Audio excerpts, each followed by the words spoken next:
এবার ট্রাম্প ক্ষমতা নেওয়ার আগে শুধু বাংলাদেশ না সারা বিশ্বেই চলছে নানান হিসেব নিকেশ। ট্রাম্পের কারণে বাংলাদেশে কিছু হবে এই প্রচার চালাচ্ছে ভারতে ক্ষমতায় থাকা মোদী সরকার আর ভারতীয় মিডিয়া। ভাবটা এমন যেন নরেন্দ্র মোদী তার বন্ধু ট্রাম্পের শক্তিতে বলিয়ান হয়ে বাংলাদেশের সবকিছু উল্টে দেবেন। ভারতীয় রাজনীতিবিদদের সাথে দ্বিমত পোষণ করছেন আন্তর্জাতিক সম্পর্কের বিশ্লেষক নিউ অর্লিয়ান্স বিশ্ববিদ্যালয়ের সাবেক উপাচার্য অধ্যাপক ডক্টর। আসসালামু আলাইকুম গাইস, কেমন আছেন? আশা করছি অনেক অনেক ভালো আছেন। থাম্বনেল টাইটেলটা দেখে কিন্তু আপনারা অনেক কিছু বুঝে গেছেন যে খালেদা জিয়ার বিপক্ষে কিন্তু চলে গেছেন ট্রাম্প এবং মোদি। আপনি হয়তো আমার কথাটা শুনে আতঙ্কিত হলে এটাই সত্য এবং বাস্তব। পুরো ভিডিওটা দেখাবো, তাহলে আপনি আরও ক্লিয়ার হতে পারবেন। এবং আর একটা ছোট্ট কথা বলতে চাই, এই মোদি কিন্তু শেখ হাসিনার সাথে হাত মিলে প্লাস ডোনাল্ড ট্রাম্পের সাথে হাত মিলে তিনজনে একত্রিত হয়ে বাংলাদেশকে শেষ করে দিতে চাই, এরকমই একের পর এক নিউজ আসছে। এবং আমরা যে দেখতে পাচ্ছি সেখানে কিন্তু মোদির সাথে হাত মিলেছে ডোনাল্ড ট্রাম্প এবং শেখ হাসিনার সাথে জড়িত খালেদা জিয়া, কিন্তু বেগম জিয়া কিন্তু এখানে একা পড়ে গেছে। ডক্টর ইউনূস সে কী করবে, একলা কী করবে? হয়তো আপনি আমার কথাটা শুনে এবং যে বিষয়টা বুঝতে পারলেন, পুরো ভিডিওটা দেখাবো আরও বুঝতে পারবেন। তো একটা কথাই বলতে চাই, পুরো ভিডিওটা না দেখার আগে আপনি কিছুই বুঝতে পারবেন না। চলুন যাই পুরো ভিডিওটা শুরু করি, তাহলে বুঝতে পারবেন। I, Donald John Trump, do solemnly swear.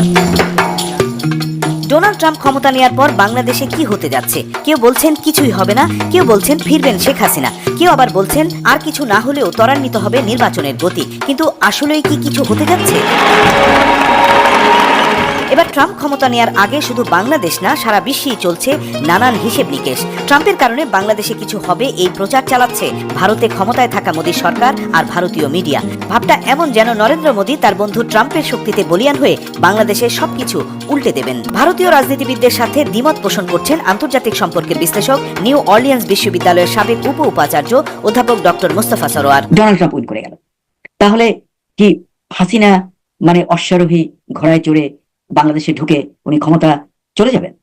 আমার মনে হয় সে আশায় গুড়ে গেল। এটা হচ্ছে না।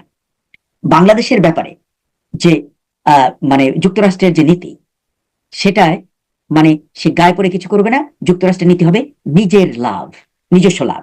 মানে বাংলাদেশের সঙ্গে যদি জোটে নিয়ে আসতে পারে, কোনো নিরাপত্তা চুক্তি করতে পারে, কিংবা ওখানে যাতে কোনো টেররিস্ট অর্গানাইজেশন না আসতে পারে, এই সমস্ত ব্যাপারে যুক্তরাষ্ট্র ভাববে। এবং সেই অনুপাতে যে গভর্নমেন্ট থাকবে তাদের পলিসির উপরে তার সবকিছু নির্ভর করবে।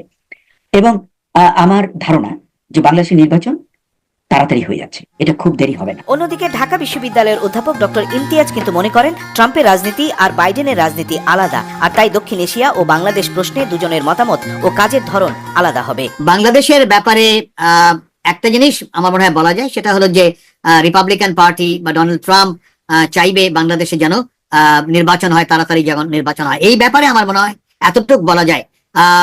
এবং যেহেতু ভারতের সাথে, বিশেষ করে নরেন্দ্র মোদীর সাথে তার একটা ভালো সম্পর্ক করার একটা চেষ্টা থাকবে, সেটা যদি হয়, ভারত অলরেডি ইতিমধ্যে মানে খোলাখুলি ভাবে বলেছে, কারণ যেহেতু তাদের কি বলা হয়, আর্মি প্রধান স্পষ্টত বলেছে যে নির্বাচনের পরে সম্পর্ক স্বাভাবিকরণ হবে। তাই যদি হয়ে থাকে, বোঝা যাচ্ছে যে ভারত নির্বাচনের ব্যাপারেও একই কথা বলছে। তো সেই জায়গায় আমার মনে হয় আমরা বলতে পারি যে রিপাবলিকান পার্টি বা ডোনাল্ড ট্রাম্পের সরকারের দৃষ্টি যতটুকু থাকুক বাংলাদেশের উপর, তার বড় একটা জিনিস থাকবে, বাংলাদেশে যেন তাড়াতাড়ি নির্বাচন হয়। ডক্টর ইমতিয়াজের সাথে অনেকটাই একমত মার্কিন যুক্তরাষ্ট্রে থাকা আরেক অধ্যাপক ডক্টর দেলোয়ার আরিফের। তিনি মনে করেন বর্তমান সরকারের প্রধান উপদেষ্টা ডক্টর ইউনূসের সাথে ডোনাল্ড ট্রাম্পের সম্পর্ক বাইডেনের মতো উষ্ণ নয়। এই ব্যক্তিগত সম্পর্কের ছাপ পড়তে পারে বাংলাদেশ আমেরিকা সম্পর্কেও। তার সাথে ট্রাম্পের উপর নরেন্দ্র মোদীর প্রভাব রয়েছে, যার প্রতিফলনও দেখা যেতে পারে বাংলাদেশে। ডোনাল্ড ট্রাম্পের ক্ষেত্রে পলিসি একটু চেঞ্জ হবে, এবং নভেম্বরের 3 তারিখে উনি যে টুইটটা করেছিল, টুইটটা কিন্তু এমনি হয় না।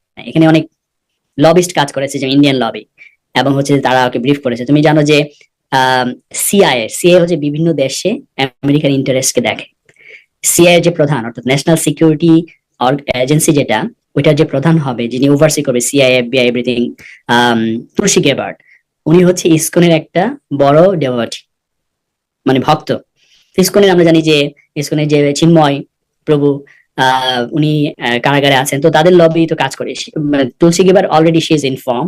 তো ডোনাল্ড ট্রাম্প আসার পর বাংলাদেশের ক্ষেত্রে পলিসির ক্ষেত্রে অনেক অনেক চেঞ্জ হবে, আমেরিকার যে দৃষ্টিপাত, এবং হচ্ছে যে একটা যে সুনজর, যেটা বর্তমান অন্তর্বর্তীকালীন সরকারের প্রতি বাইডেন প্রশাসন ছিল, এটা ডেফিনেটলি উঠে যাবে। এবং আমরা যে জিনিসটা বোঝাতে চাই ডোনাল্ড ট্রাম্পকে, ডোনাল্ড ট্রাম্প ওরকম করে কনভিন্স হওয়ার কথা না। কিন্তু ঢাকা বিশ্ববিদ্যালয়ের আন্তর্জাতিক সম্পর্কের অধ্যাপক ডক্টর এম শাহিদুজ্জামান মনে করেন সম্পর্ক ভালো বা খারাপ সেটি বিষয় নয়, বরং ডক্টর ইউনূস থাকায় ট্রাম্পের লাভই হবে। ট্রাম্প ইউনূস সাহেবকে আরো বেশি সমাদর করবে এজন্যে যে ইউনূস ব্যক্তি নয়, ইউনূস হচ্ছে পুঁজিবাদের সহনশীলতা, পুঁজিবাদের মানবিক দিকটা তুলে ধরার সবচেয়ে শক্তিশালী উপাদান হচ্ছে ইউনূস।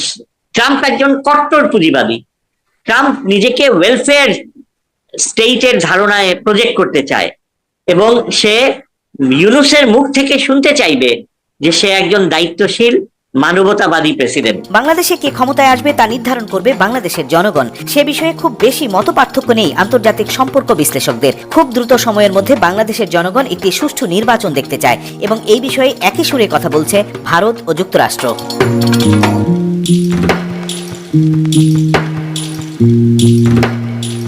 আশা করছি পুরো ভিডিওটা দেখছেন এবং বুঝছেন যে হ্যাঁ আসল ঘটনাটা কি।